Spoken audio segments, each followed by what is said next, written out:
Ya Sobat Jatim, kembali lagi di podcast Ruang Informasi bersama saya Yohanes Fandi di episode ke-58 kali ini. Sobat Jatim, masih dalam bahasan bulan suci Ramadan menjelang Hari Raya Idul Fitri 2025. Tradisi mudik pasti kembali menjadi sorotan dengan jutaan orang bersiap melintasi Provinsi Jawa Timur. Kali ini kami hadirkan dua narasumber yang luar biasa. Ada Bapak Luhur Prihadi, PLH Kabid Angkutan Jalan Dinas Perhubungan Provinsi Jawa Timur. Selamat pagi Bapak. Pagi. Dan juga ada Bapak Muiz Thohir dari Balai Pengelola Transportasi Darat BPTD kelas 2 Jawa Timur. Selamat pagi Bapak. Baik. Sobat Jatim, dalam episode kali ini kita mengupas strategi dan langkah konkret yang diambil oleh Dinas Perhubungan Jawa Timur dan juga Balai Pengelola Transportasi Darat kelas 2 Jawa Timur dalam memastikan kelancaran arus mudik dan balik dalam Lebaran Idul Fitri tahun 2025 kali ini. Serta juga untuk mengedukasi masyarakat mengenai upaya pemerintah dalam menjaga stabilitas transportasi, keselamatan dan kenyamanan pemudik selama periode mudik yang merupakan momen penting bagi masyarakat, khususnya masyarakat Jawa Timur. Baik, Pak Luhur, bagaimana kabarnya Pak? Alhamdulillah baik, hari ini sehat. Sehat. Mudah-mudahan lancar terus puasanya sampai dengan Amin. akhir Ramadan. Amin. Semoga nanti. iya, kurang beberapa hari lagi, kurang 11 hari ya Pak ya? 13 hari ya? Ya. Oke, baik, Pak Luhur ini sekarang jadi PLH Kabid Angkutan Jalan ya. Mungkin bisa diceritakan Pak, sebelumnya sehari-hari itu bertugas sebagai apa? Baik, saya menjadi PLH Kabid Angkutan ini dari Senin kemarin. Oke. Insya Allah sampai dengan Sabtu besok. Jadi seminggu ini insya Allah. Karena Pak Kabid Angkutan Pak Rofik hari ini beliau ikut tim 3 dan on kampus. Sehingga kami ditugaskan Pak Kepala Dinas untuk menggantikan beliau. Oke. Seminggu saja. Seminggu saja. Nah, sehari-hari kami ada di bidang pelayaran. Di bidang pelayaran. Oke, baik Bapak. Untuk agenda Dishub, saya mau tanya nih tentang agenda Dishub dalam kesiapan arus mudik jelang Lebaran tahun 2025 ini apa aja Pak agendanya? Yang pasti semua harus terencana dengan baik. Okay. Jadi tidak ada implementasi apapun itu tanpa perencanaan yang baik. Jadi pasti kita menyiapkan rencana operasi angkutan Lebaran tahun 2025 di Provinsi Jawa Timur secara sebaik-baiknya, semaksimal mungkin. Caranya ya kita berkoordinasi dengan seluruh stakeholder. Jadi baik angkutan darat mungkin nanti banyak ketemu dengan Pak Muiz, maupun angkutan laut dengan KSOP dengan jajarannya, UPP dan lain-lain, angkutan udara maupun angkutan kereta api. Sehingga seluruh stakeholder angkutan di Jawa Timur, baik darat, laut, udara, kereta api bisa kita konsolidasi, bisa kita koordinasikan sehingga semuanya memberikan ruang dan kapasitas yang memadai untuk memberikan pelayanan kepada masyarakat. Setelah itu koordinasi ini harus dilanjutkan dengan nanti ada aksi di lapangan, bentuknya mungkin posko dan sebagainya, untuk menunjukkan bahwa apa yang telah kita rencanakan nanti bisa terlaksana, terrealisasi dengan baik di lapangan. Jangan sampai rencana operasinya sudah bagus, tapi implementasinya di lapangan berantakan, ini jangan sampai. Jadi kalau itu nyambung, insya Allah apa yang kita rencanakan ini akan bisa maksimal memberikan pelayanan kepada masyarakat. Saya kira intinya itu. Okay. Untuk Pak Muiz, Pak Muiz ini mungkin bisa cerita sedikit Bapak bagaimana bisa sampai ke Jawa Timur ini. Nanti sebenarnya off the record tadi kita sudah ngomong ternyata Bapak ini udah kemana-mana. Terus gimana kenapa sekarang udah di Jawa Timur, mungkin bisa diceritakan. Baik, terima kasih Mas Fendi dan Sobat Jatim semuanya. Jadi mungkin perkenalkan nama saya Muiz Thohir. Kalau asal saya dari Serang, Banten ya. Kemudian bertugas di BPTD kelas 2 Jawa Timur itu mungkin terhitung baru 6 bulan. Sebelumnya kami di Kalimantan Timur selama 2 tahun. Sebelum lagi di Bali juga sekitar hampir 2 tahun.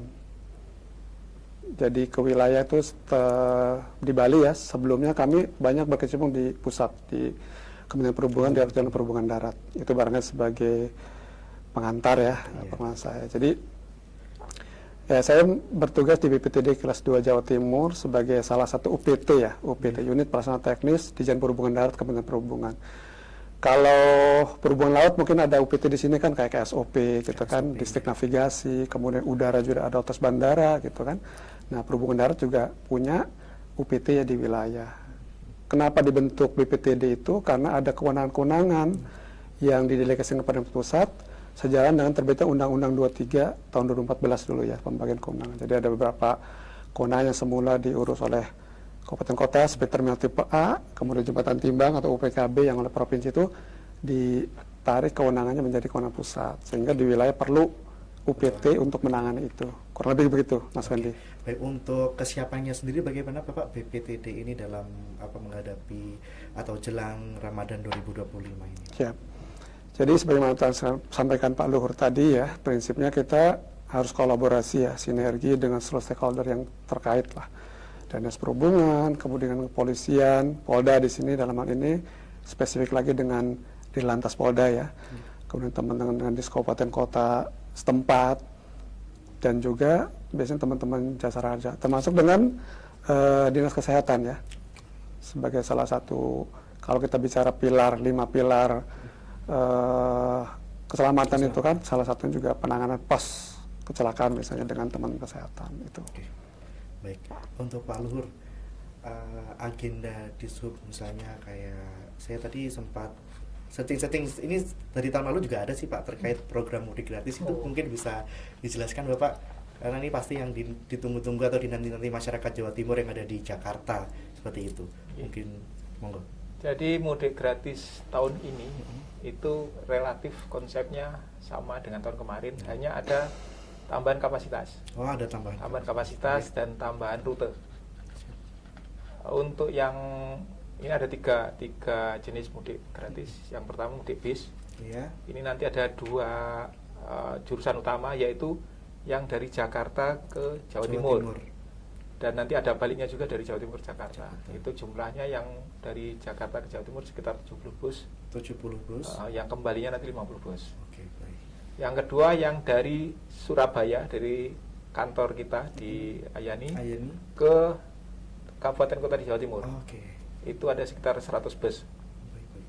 Karena memang animuan cukup besar. Dan yang 100 bus ini kapasitas totalnya 4.000. Itu alhamdulillah 2 hari yang lalu sudah sold out. Oh, udah sold out ya, habis. Ya. Jadi udah antusias. Ada 40% dulu yang dibuka melalui online, itu mungkin sehari selesai itu. Nah, yang offline-nya 60%, kemarin juga 2 hari habis. Sudah habis. Sehingga ini insya Allah bisa memberikan ruang lah kepada teman-teman untuk menikmati mudik dengan lebih nyaman. Dan rutenya kemana aja Pak? Ke 17 kabupaten kota 17 di Jawa Timur. di Jawa Timur. Saya nggak hafal ini kalau ini. Nggak apa-apa Pak. Tapi seluruh yang jarak jauh semua. Oke. Jadi ke Madiun, Pacitan, Ponorogo, Magetan sana. Terus nanti yang ke utara itu Tuban, Bojonegoro. Yang ke nyebrang itu sampai Sumeneb, semua dapat gitu. Yang ke timur ya ada yang Jember, Situbondo, Banyuwangi semua. Yang nggak ada itu Surabaya ke Sidoarjo. Ada naik Transjatim aja ya saya. Ada Transjatim. Ya, gerbang Tosul nggak ada itu. Iya. Nah, itu kalau ada ya waduh kebacut ini. Iya Pak. Nah, itu yang B. Yang kedua adalah kita juga memfasilitasi seperti tahun kemarin angkutan motor gratis. Ini ada sekitar 400 motor yang akan kita angkut ke 6 jurusan. Kalau motornya ada 6 jurusan, yaitu ke Madiun Pacitan, terus Trenggalek, Tulungagung kalau nggak salah. Satunya lagi ke timur, ke Banyuwangi, Jember. Ya, ini sekitar 400.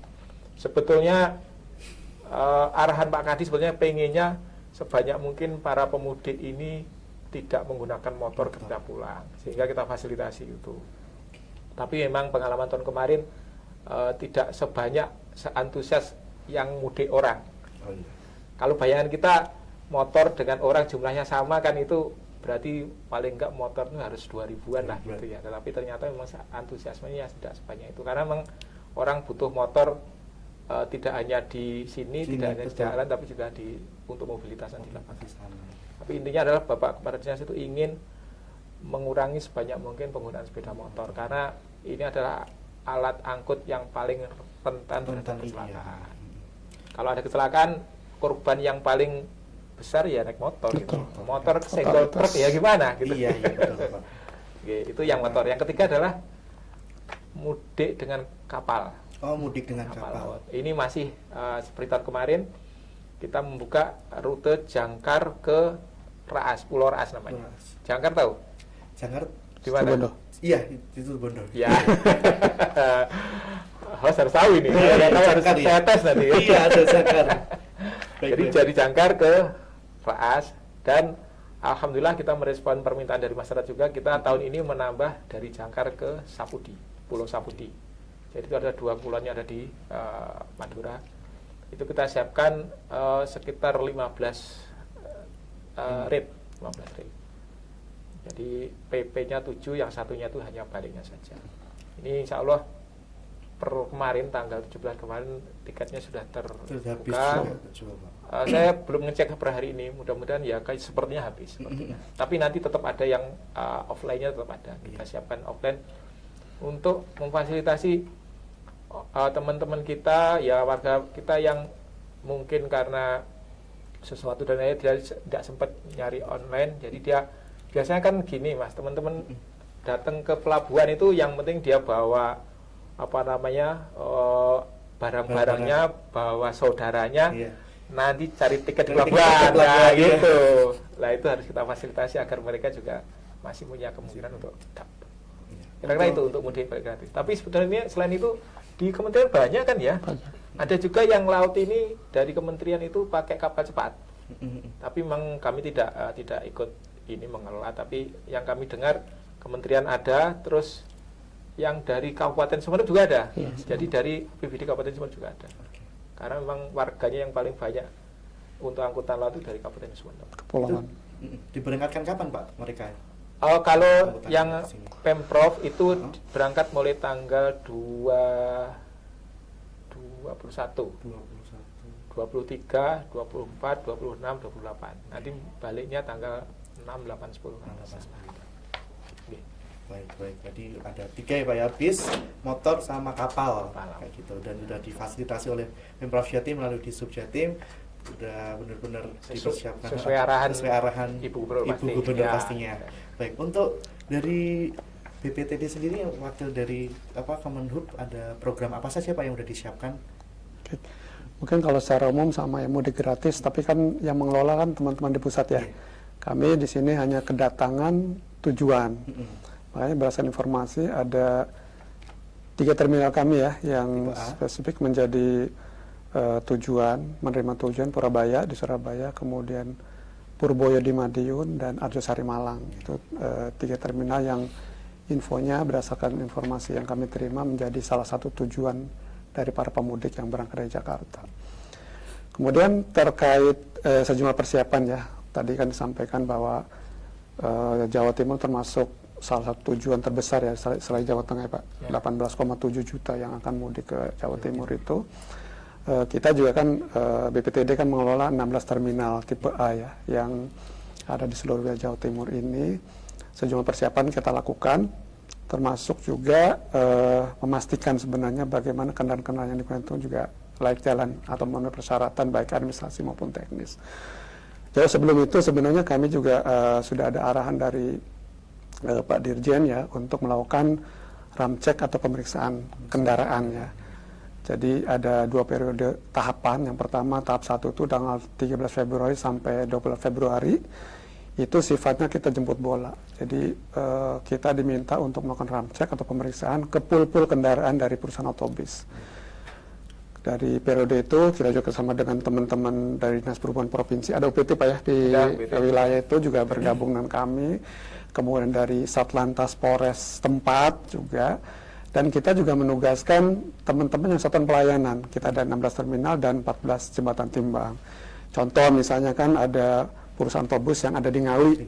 Nah itu kita tugaskan teman-teman di Satpol tipe A Kertonegoro Ngawi untuk mengeramcek bersama dengan stakeholder terkait. Terus misalnya di Lumajang ya, tempat Lumajang itu nggak ada terminal Pak, tapi kita ada jembatan timbang. Itu juga sama kita tugaskan untuk melakukan pemeriksaan di pool kendaraan yang berdomisili di luar Lumajang itu sama dengan teman-teman stakeholder terkait gitu. Baik. Seperti itu. Tadi dijelaskan juga ada persiapan di Terminal. terminal ya, Iya. tipe A. Iya. Tadi Arjosari, Purabaya sama Madiun. Madiun. Nama Madiun. Nah, itu ada udah ada ininya Pak, kesiapannya bagaimana di terminal-terminal itu? Saya dengar-dengar di Malang kemarin itu kan udah ada revitalisasi, mungkin bisa dijelaskan. Baik, jadi mungkin tahun kemarin ya kita kan baru selesai juga tuh melakukan revitalisasi. Jadi revitalisasi itu kan bertahap ya, semenjak kewenangan ya dilimpahkan ke pusat, kami di BPTD, pemerintah juga melalui Direktorat Perasaan itu kan melakukan proses revitalisasi lah, perbaikan-perbaikan gitu kan. Nah tahun kemarin itu kita udah menyelesaikan tiga terminal, Arjosari Malang, kemudian Tawang Alun Jember, dan Arya Wiraraja Madura Sumeneb. Dan untuk 2 ya, Tawang Alun dan Arya itu rehab total, jadi benar-benar terminal baru lah. Jadi itu juga dana dari SBSN ya, dari Kementerian Keuangan, alhamdulillah selesai dan tahun ini sudah digunakan. Jadi mungkin untuk terminal seperti itu dilengkapi juga dengan ruang tunggu yang ber-AC, berpendingin, sehingga mungkin memberikan, jadi kayak bandara gitu. biar nyaman betul Pak. Jadi mungkin Ya, teman-teman bisa ini lah, Sobat Jatim bisa cek tuh di Tawang Alun, misalnya di Arya Wiraraja, dan mungkin teman-teman di kabupaten kota ya, di Jember, kemudian juga di Tawang Alun juga antusias gitu menerima kehadiran terminal baru itu. Sama kayak kemarin tahun sebelumnya kan sudah selesai juga di Blitar tuh. Nah itu juga Blitar juga pemerintah daerah dalam ini juga memanfaatkan terminal itu untuk berbagai event tuh. Ulang tahun kecamatan di situ. Begitu. Ya, bisa jadi. ya. Jadi kita kan di depan itu kan ada semacam gitu, plaza, Pak. betul. Jadi hidup lah gitu Pak. Gitu. Kemudian selain fasilitas ya, kita juga kolaborasi dengan Dinas Kesehatan Provinsi ya, melakukan pelatihan namanya Basic Support Life. Jadi pelatihan bantuan hidup dasar. Oke. Nah, makanya kemarin kita fokuskan di Purboyo Madiun, itu udah berlangsung 13 Maret. Kemudian kemarin di Arjo Semarang, saya juga ada di sana. Dan besok, hari ini ya, tanggal 9 Maret itu di Tawang Alun. Jadi itu sebenarnya pelatihan untuk memberikan semacam keterampilan ya kepada petugas terminal khususnya, tetapi juga mungkin para stakeholder yang ada itu mungkin bisa Krubus juga bisa di situ untuk penanganan pertama lah ketika ada insiden ya, misalnya pingsan, kemudian ya mungkin ada kecelakaan dan sebagainya gitu kan, sehingga pertolongan dasar apa yang harus dilakukan di samping menghubungi emergency 119. Jadi kemarin kita dilatih tuh bagaimana memberikan jantung itu ya, napas buatan itu juga kasih. Napas buatan ya, itu seperti itu. Jadi itu bentuk-bentuk betul basic support life. Ada di 3 terminal itu. 3 terminal itu. Sebenarnya mungkin insya Allah ke depan sih mungkin bisa di seluruh terminal kabupaten kota gitu kan. Iya. Tetapi memang kemarin itu karena sifatnya awalan ya, dipilih kota-kota yang punya UPT Dinas Kesehatan. Jadi rumah sakit yang ada UPT-nya Dinas Kesehatan Provinsi gitu. Jadi lebih gampang lah gitu kan. Dinas Kesehatan Provinsi Pak. Jadi kan ada UPT-nya itu kan di Madiun itu kan ada rumah sakit paru, Mangunarjo. Kemudian di Malang itu Saiful Anwar, dan di Tawang Jember juga ada punya UPT Dinas Kesehatan Provinsi. Jadi lebih gampang lah gitu. Dan pada peserta itu juga nanti mungkin diberikan sertifikat dari Kementerian Kesehatan, ya seperti itu, untuk memberikan itu ya. semacam semangat lah. Semangat ya, karena udah dikasih basic support Betul. tadi ya. Nah satu lagi di samping petugas terminal ada juga relawan-relawan Pak.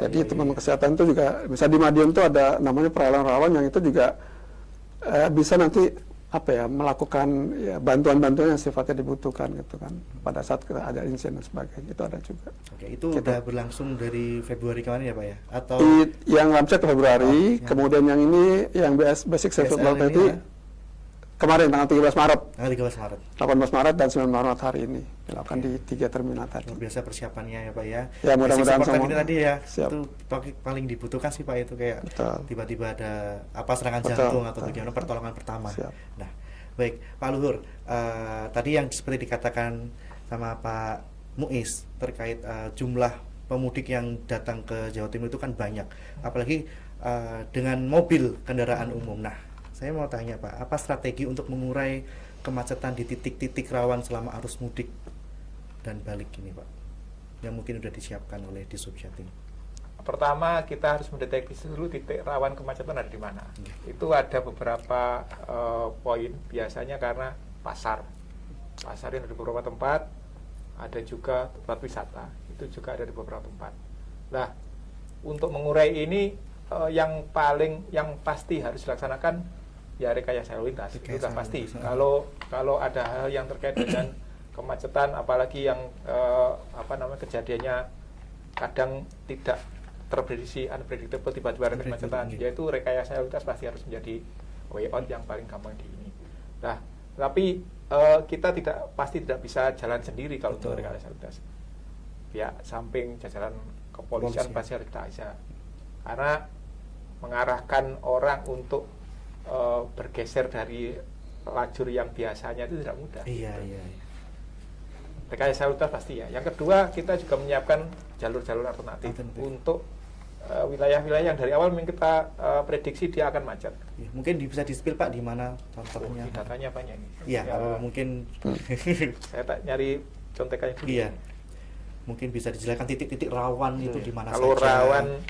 rawan kemacetan karena pasar itu ada pasar Bagor di Nganjuk, ada pasar Babat di Lamongan, ada pasar Duduk Sampean di Gresik, ada pasar Wonokromo, pasar Kembang, Genteng Besar itu Surabaya ini. Iya, pasar. Nah, itu.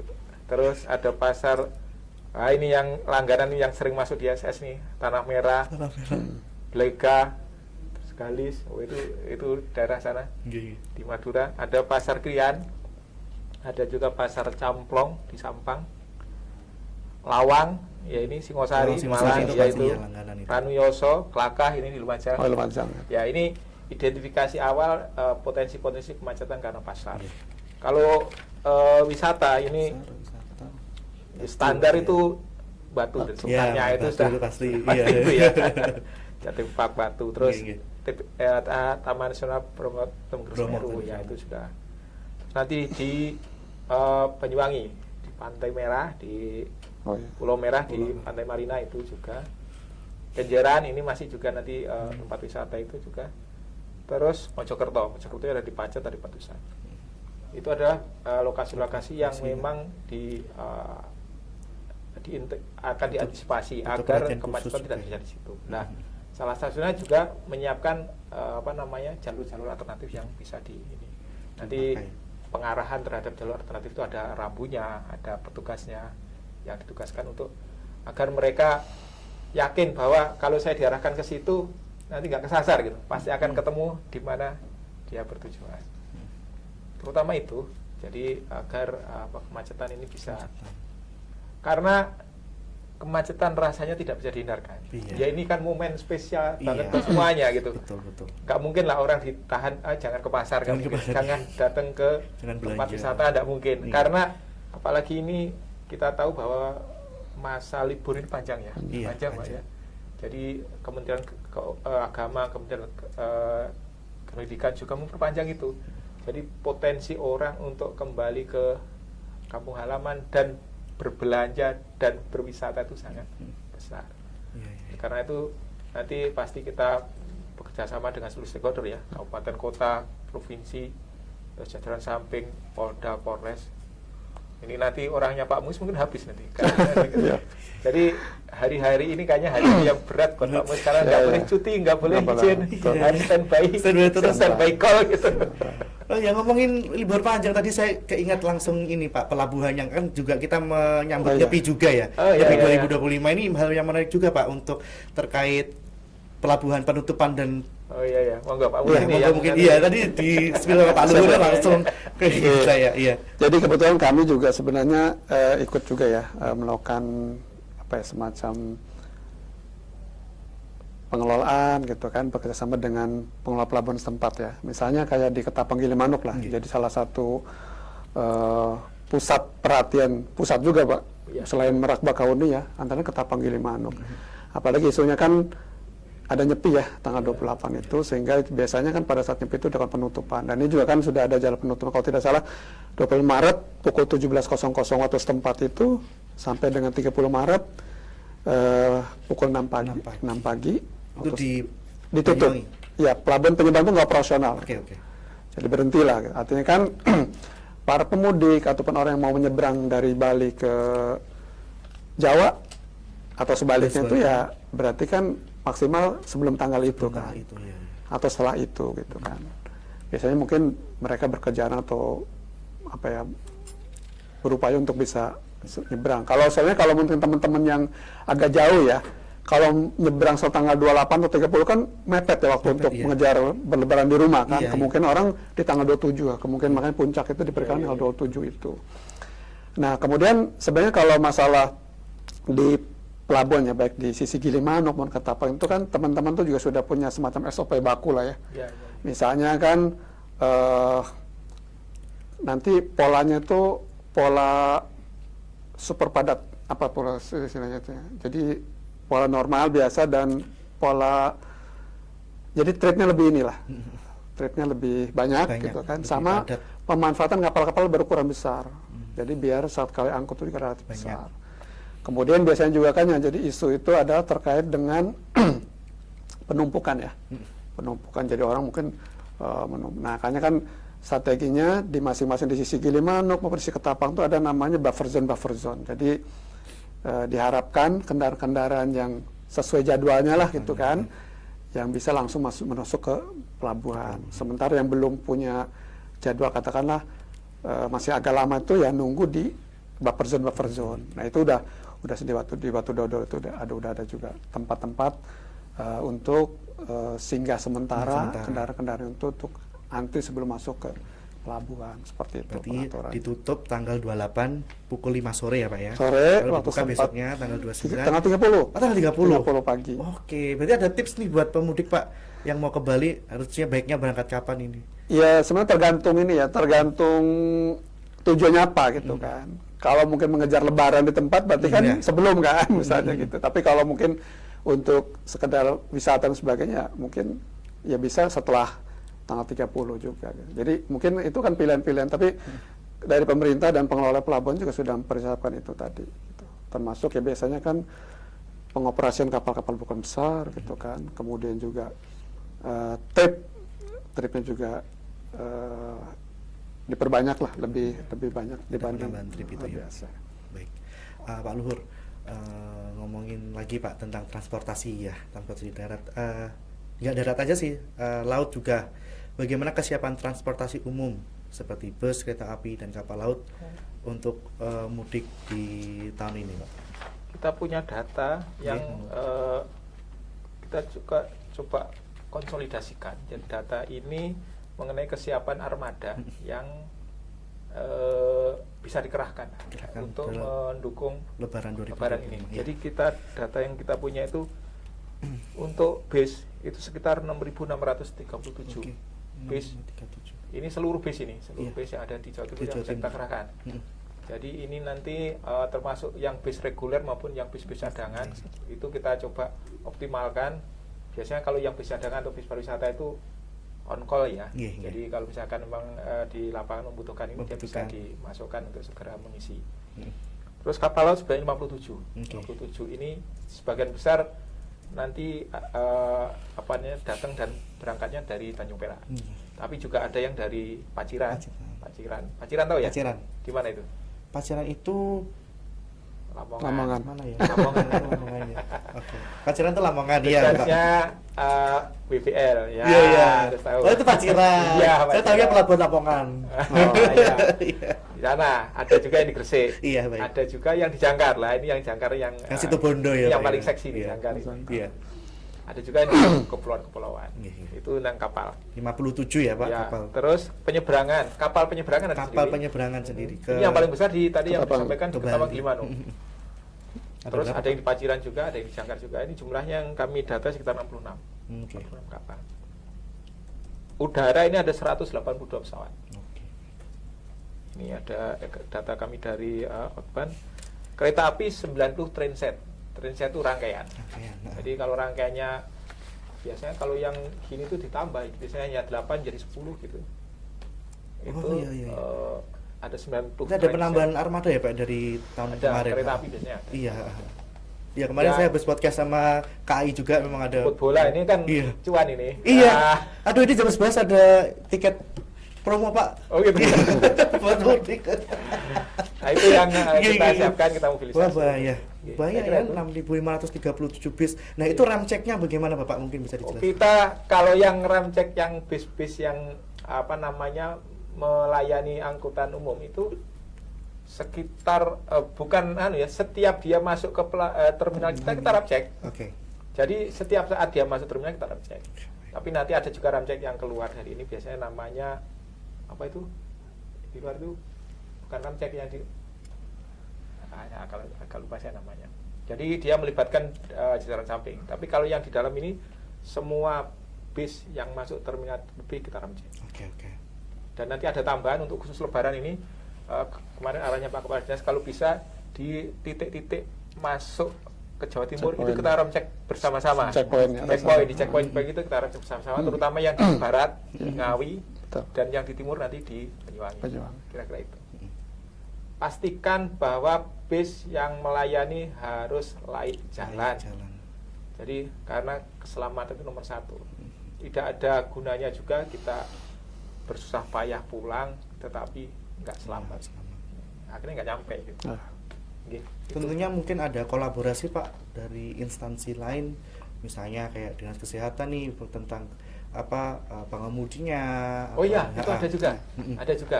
Kan nggak mungkin cuman armadanya doang yang dicek kan. Secara insiden ada itu, tapi tidak setiap ini memang. Secara insiden nanti ada waktu-waktu tertentu pengemudi yang masuk ke terminal kita cek gitu. Biasanya tensi sama gula darah biasanya. Dua itu yang paling penting. Kalau gula darahnya terlalu tinggi, disarankan untuk istirahat dulu biar normal, tensi juga. Saya kira tadi yang yang sudah dilaksanakan oleh BPTD untuk pelatihan tadi saya kira bagus, itu bisa nanti BSL tadi ya Pak, Basic Support Life. Oke. Baik, mungkin ada ini Pak, upaya-upaya atau langkah seperti sosialisasi keselamatan seperti kayak misalnya tadi ada BSL di BPTD. Oh iya, pasti itu Pak, pasti. Kita yang kebetulan kalau yang di bidang saya ini di seluruh lintasan penyeberangan di seluruh pelabuhan laut yang kita kelola, termasuk di penyeberangan tambangan yang Bapak Pirsa banyak di Sungai Berantas maupun Bengawan Solo, itu kita sebarkan spanduk-spanduk himbauan bahwa harus begini, terutama kalau misalkan airnya lagi naik, mungkin kalau sampai ini harus berhenti dulu dan sebagainya. Itu adalah dalam rangka untuk mengingatkan semuanya bahwa sekali lagi yang paling utama kita usahakan adalah keselamatan transportasi itu Pak. Saya kira itu sudah tidak hanya lebaran, sebetulnya setiap saat itu. Cuman lebaran ini lebih ditingkatkan lagi. Baik, tadi kita udah ngobrol tentang armada, lalu pemudik. Nah, sekarang angkutan barang Bapak. Mungkin bisa dijelaskan. Kaitan angkutan barang sebenarnya kan dari kebijakan di kementerian dan pusat lah, bukan Kementerian Perhubungan aja, tapi kan SKB 3 menteri ya. Itu sebenarnya kan bagaimana mengatur, bukan pelarangan sebenarnya, pembatasan ya istilahnya kan. Karena memang untuk kebutuhan tertentu kan masih diperbolehkan, ke sembako misalnya, itu juga masih diperbolehkan. Memang diatur kan ada pembatasan mulai tanggal 24 Maret sampai tanggal 8 Maret ya. Meskipun itu kan juga dari rekan-rekan dari Aptelindo kan sempat keberatan lah. Iya, gitu ya, seperti tapi ya itu kan kebijakan di pusat ya. Kami ikut gitu kan, tetapi sekali lagi mungkin intinya untuk tadi kan, jadi memberikan prioritas untuk teman-teman yang akan mudik itu untuk bisa lancar tadi kan, seperti itu sih sebenarnya gitu. Untuk koordinasi BPTD sendiri Pak dengan instansi lain?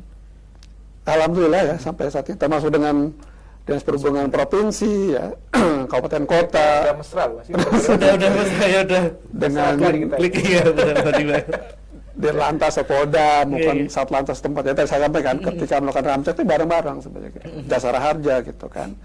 Terus satu lagi ya, kaitan dengan menjamin aspek keselamatan di samping di angkutan bus ya, di kita di penyeberangan juga sama tuh. Ada ramcek kapal juga.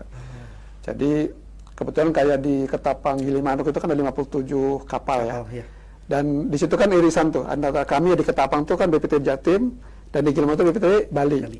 Itu kita bagi dua untuk melakukan pengecekan ramceknya. Kita biar karena kita ditarget untuk bisa selesai di 21 Maret. Seluruh armada kapal itu bisa kita lakukan ramcek. Kaitan dengan kolaborasi dan sebagainya, alhamdulillah sih sampai saat ini ya sudah sangat baik lah gitu. Dan mudah-mudahan ke depan terus seperti itu gitu. Baik, untuk teknologi yang mungkin udah disiapkan BPTD Bapak, mungkin ada apa buat mantau apa nih atau kemacetan? Memang kita tidak bisa hindari ya pemantauan teknologi untuk mensupport penyelenggaraan transportasi ini ya. Di kita itu ada mitra darat ya, mitra darat. Mungkin teman-teman juga dari Play Store juga tuh bisa di-download. Itu aplikasi termasuk daftar mudik gratis lewat situ tuh yang diselenggarakan kementerian ya. Di situ bisa teman-teman atau sobat Kaltim ya bisa melihat status satu kendaraan tuh laik atau tidak tuh di situ bisa lihat. Tinggal masukkan nomor kendaraannya, kemudian ada di situ kan ada pilihan masuk mitra darat, nanti ada cek laikan gitu. Diklik, kemudian tinggal masukkan nomor kendaraan, enter, nanti akan keluar di situ status dari kendaraan angkutan umum untuk baik penumpang maupun barang ya. Kelaikan kendaraan dari sisi kirnya masih hidup atau enggak. Itu akan muncul tuh. Misalnya bukan kadaluarsa ya, merah biasanya udah sampai tanggal berapa di situ sebutkan. Kedua, ke aspek administrasinya juga, apakah punya izin atau enggak, itu muncul juga di situ. Jadi semua terintegrasi. Makanya sebenarnya teman-teman pengguna tuh ya, misalnya sekolah kah atau ya badan-badan yang mau menggunakan katakanlah angkutan pariwisata itu bisa ngecek di situ. Gitu. Nanti akan ketahuan. Jadi mitra darat tadi. Mitra darat tadi ya. Itu sih. Kemudian ada lagi satu lagi ya aplikasi yang masih trial sebenarnya namanya TOS ya, Terminal Online System. Sebenarnya itu platform untuk sebenarnya mengintegrasikan yaitu tiketing yang sudah dijual oleh teman-teman perusahaan ya yang ada di terminal-terminal. Tetapi itu baru uji coba di sebelah terminal, 2 diantaranya di Jawa Timur, Terminal Purabaya dan Kertonegoro di Ngawi. Itu Mas. Oke, banyak ya Pak ya. Aplikasi yang bisa dimanfaatkan oleh masyarakat. Iya, nah ini yang nggak kalah penting juga Pak, untuk diperhatikan saat mudik, terutama saat malam hari. Bagaimana kesiapan penerangan jalan, terutama di jalur-jalur yang rawan. Ini perintah langsung dari Pak Kadis kami kepada Pak Kepala Bidang Lalu Lintas yang menangani prasarana jalan, terutama di jalan provinsi. Kemarin sudah diingatkan lagi untuk cek semuanya, yang mati diganti, yang trouble dibetulkan. Agar kita bisa memastikan bahwa PJU, penerangan jalan umum di jalan provinsi terutama yang menjadi kewenangan kita, clear, tidak ada masalah. Kalau yang jalan lain kita koordinasikan. Jadi misalkan kita tahu di lapangan ternyata ini jalan nasional misalkan, kita info ke beliau biar segera ada tindakan. Atau ternyata di jalan kabupaten gitu, kita juga info ke di kabupaten kota untuk segera diaktifkan sehingga kita jamin di jalan raya penerangannya cukup untuk bisa memberikan dukungan kepada masyarakat. Ya intinya luar biasa untuk persiapannya dari bapak-bapak di Sub dan juga bapak-bapak BPTD ini ya, persiapan teman-teman juga udah sedemikian rupa dari pengecekan ramcek, lalu penerangan, lalu di penyeberangan tadi ya Pak ya. Oke baik, ini ada satu sih Pak, fasilitas umum yang disiapkan mungkin oleh Pemprov atau mungkin di Sub di rest area atau apa mungkin. Ini ya, ini memang agak beda sedikit. Kalau dulu kita punya waktu Jembatan Timbang masih kita kelola, itu selalu setiap tahun Jembatan Timbang menjadi rest area. Dan itu kita dukung penuh supporting terhadap logistiknya. Jadi ada makan, ada kopi, biasanya kopi dan sebagainya. Cuman setelah itu beralih ke pusat, mungkin beliau yang mengelola.